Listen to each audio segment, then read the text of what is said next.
എൻ്റെ അടുത്ത് കൺഫ്യൂഷൻ ആയിരുന്നു ഏത് എടുക്കണം എന്നുള്ള. ഇപ്പോ കറക്റ്റ് റിസൾട്ട് വന്നു. ഇത് പക്ഷെ പണ്ടേ കോണ്ടാക്ട് ചെയ്തിട്ടില്ലേ? 2 കൊല്ലം മുമ്പാ, 1 കൊല്ലം മുമ്പാ?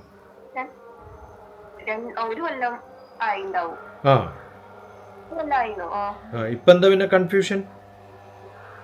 കൺഫ്യൂഷന് ഇപ്പോ നിനക്ക് ജിമീറ്റ് വേണോ അല്ല നേരിട്ട് ഇങ്ങനെ പറഞ്ഞാൽ മതിയോ? ഇങ്ങനെ പറഞ്ഞാൽ മതി. ഓക്കെ. എന്താ കൺഫ്യൂഷൻ എന്താ മോക്ക്? JBRക്ക് പേപ്പർ 2 എഴുതി. ഓക്കെ 94% കിട്ടിയത്. ഓക്കെ.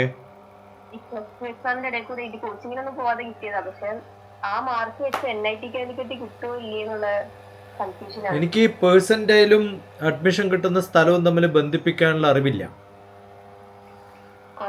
അതെന്താ കാരണം എന്ന് വെച്ചാല് ഓരോ കൊല്ലവും വ്യത്യാസമായിരിക്കും. ഈ പറയുന്നതൊക്കെ ഒരു സ്റ്റാറ്റിസ്റ്റിക്സ് കഴിഞ്ഞ കൊല്ലത്തെ വെച്ചിട്ടാണ്. അത് ഇക്കൊല്ലം കറക്റ്റ് ആവണമെന്നൊന്നുമില്ല. ഓക്കെ, കാരണം ഇക്കൊല്ലം എല്ലാവരും എങ്ങനെയാണ് പെർഫോം ചെയ്തത് നമ്മളെങ്ങനെ പറയാം? അപ്പൊ അതിൽ അർത്ഥമൊന്നുമില്ല.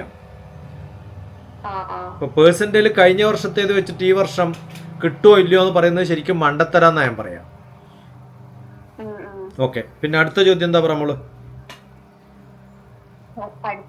ഈ CET അഡ്മിഷൻ കിട്ടാൻ വേണ്ടിട്ട് ചില ബ്രോഷറിന് കാണിക്കുന്നുണ്ട് JEE മാർക്കും എടുക്കും, പക്ഷെ ചിലതിൽ കാണിക്കുന്നില്ല. അതെന്താ കാരണം എന്ന് വെച്ചാല് സാധാരണ BRക്കിന് വേണ്ട എക്സാം ഏതാ? നാറ്റ് അല്ലേ? അപ്പോൾ ഇന്ത്യയിൽ ജനറൽ ആയിട്ട് നാറ്റ പാസ്സായവർക്കാണ് അഡ്മിഷൻ കൊടുക്കുക.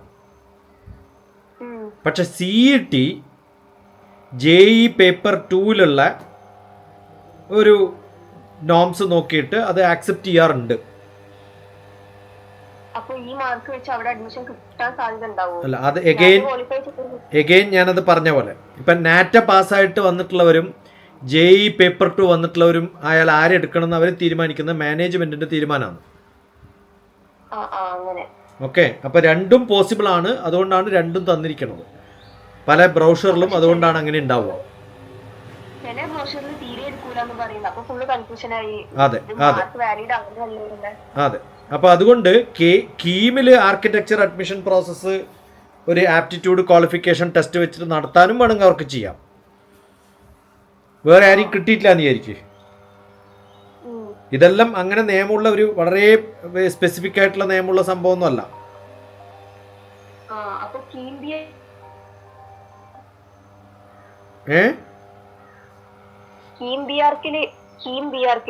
അതെ അതെ, അതിലും വേണമെങ്കിൽ എടുക്കാന്നർത്ഥം. അപ്പൊ 3 ഓപ്ഷൻസ് ഉണ്ട്. ഒന്ന് നാറ്റ ഉണ്ട്, ഒന്ന് കീം BRക്ക് ഉണ്ട്, മറ്റൊന്ന് പിന്നെ JEE മെയിൻ പേപ്പർ 2 BRക്കും ഉണ്ട്. ഓക്കെ, എല്ലായിടത്തും അപ്ലൈ ചെയ്യാം.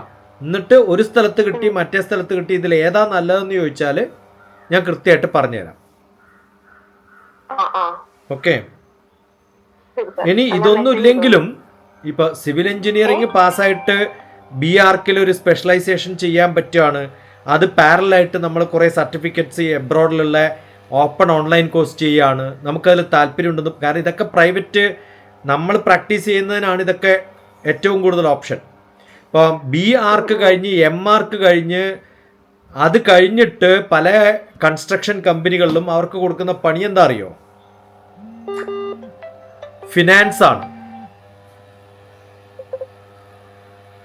മനസ്സിലായ?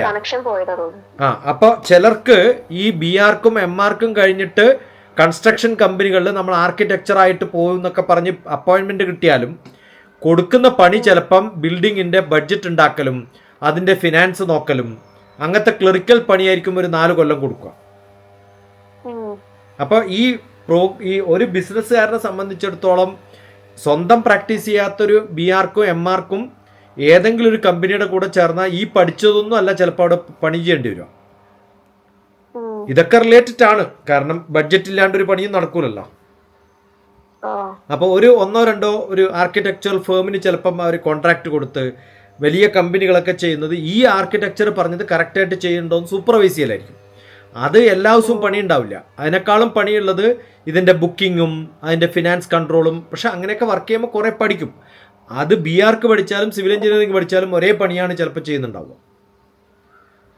അപ്പൊ BArch പഠിക്കുന്ന കൂട്ടത്തില് BIM കൂടി പഠിച്ച് സോഫ്റ്റ്വെയർ ആയിട്ട് പോയാലോ? എല്ലാ ഞാൻ പറയുന്നത് open online course, additional course, extra കോഴ്സുകൾ എന്തൊക്കെ ചെയ്യാൻ പറ്റുമോ അതൊക്കെ ചെയ്യാം. ഈ BArch തന്നെ കിട്ടിയിട്ടില്ല, സിവിൽ എഞ്ചിനീയറിംഗ് കിട്ടട്ടെ എന്ന് പ്രാർത്ഥിക്കാം. കിട്ടിയില്ല എന്ന് വിചാരിക്കാം, ഇൻഷാ അള്ളാ. അപ്പോൾ ബാക്കിയുള്ള കാര്യങ്ങളൊക്കെ തുടർന്ന് പഠിക്കുക, ആ ഇൻട്രസ്റ്റ് കീപ്പപ്പ് ചെയ്യുക, അത് പ്രിപ്പയർ ചെയ്യുക, അതൊക്കെയാണ് ചെയ്യേണ്ടത്. ഇപ്പം എൻ്റെ കുട്ടികൾ തന്നെ ഉണ്ട് BArch പഠിച്ച് MArch പഠിച്ച് പല സ്ഥലത്തും ജോലി ചെയ്യുന്ന കുട്ടികളെ നമ്മൾ കാണുന്നത് ഇതുമായിട്ട് റിലേറ്റഡേ അല്ല അവരുടെ പണി. അപ്പോൾ അവർ സങ്കടം പറയും. അപ്പോൾ അങ്ങനെ വലിയൊരു ഇന്ന് നമ്മൾ പഠിച്ചു തന്നെ കിട്ടണം എന്ന് വിചാരിച്ചാൽ നമ്മൾ പ്രൊഫഷണൽ സ്വന്തം തുടങ്ങേണ്ടി വരും പണി. ഓക്കെ, എന്തെങ്കിലും സംശയം വരുമ്പോൾ വിളിച്ചോ മോള്. ഓക്കെ, ഇപ്പൊ സമാധാനമായ കുറച്ച്. ജൂണിലില്ലേ അഡ്മിഷന്, ജോസന്റെ ഇതിൽ അഡ്മിഷൻ ഉണ്ടാവുമ്പോ ഞാൻ NIT കാലിക്കറ്റ് മാത്രം ഓപ്ഷൻ കൊടുക്കണോ അല്ലെങ്കിൽ വേറെ ഓപ്ഷനും കൊടുക്കണം? ഇപ്പൊ കോഴിക്കോട് വീടായതുകൊണ്ട് NIT ആണ് ഞാൻ ഫസ്റ്റ് പ്രിഫർ ചെയ്യുക. ഫസ്റ്റ് പ്രിഫറൻസ് അവിടെ കൊടുക്കുക, ബാക്കിയുള്ളിടത്തും കൂടി കൊടുക്കുക. അപ്പൊ വേറെ സ്ഥലത്താണ് കിട്ടുന്നുണ്ടെങ്കിൽ ചിലപ്പോ ട്രാൻസ്ഫർ ചെയ്തിട്ട് ഇങ്ങോട്ട് കിട്ടും. ആദ്യത്തെ അഡ്മിഷനിൽ ഒരു ഹറി ഉണ്ടാവില്ല രണ്ടാമതാവുമ്പോ. അപ്പൊ ആദ്യത്തെ അലോട്ട്മെന്റിൽ അഡ്മിഷൻ എടുക്കുക, അത് കഴിഞ്ഞാലേ സെക്കൻഡ് അലോട്ട്മെന്റിൽ മാറാൻ പറ്റുള്ളൂ. അപ്പൊ അതെടുക്കുക, വലിയ ടെൻഷൻ അടിക്കേണ്ട കാര്യമൊന്നുമില്ല. അങ്ങോട്ടും ഇങ്ങോട്ടും കുറച്ച് ഓടിപ്പെടേണ്ടി വരും, യാത്ര ചെയ്യേണ്ടി വരും മാത്രം. ഓക്കെ, കാരണം ആർക്കിടെക്ചറിന് NIT കാലിക്കറ്റ് ആണ് എല്ലാ NITകളിലും ഏറ്റവും ബെസ്റ്റ്. ഓക്കെ, അതുകൊണ്ട് കുറച്ച് ഡിമാൻഡ് അധികം ഉണ്ടാവും NITയിൽ. പിന്നെ കാലിക്കറ്റ് തന്നെ പ്രൈവറ്റ് ആർക്കിടെക്ചർ BArch ഉള്ള സ്ഥലമുണ്ട്.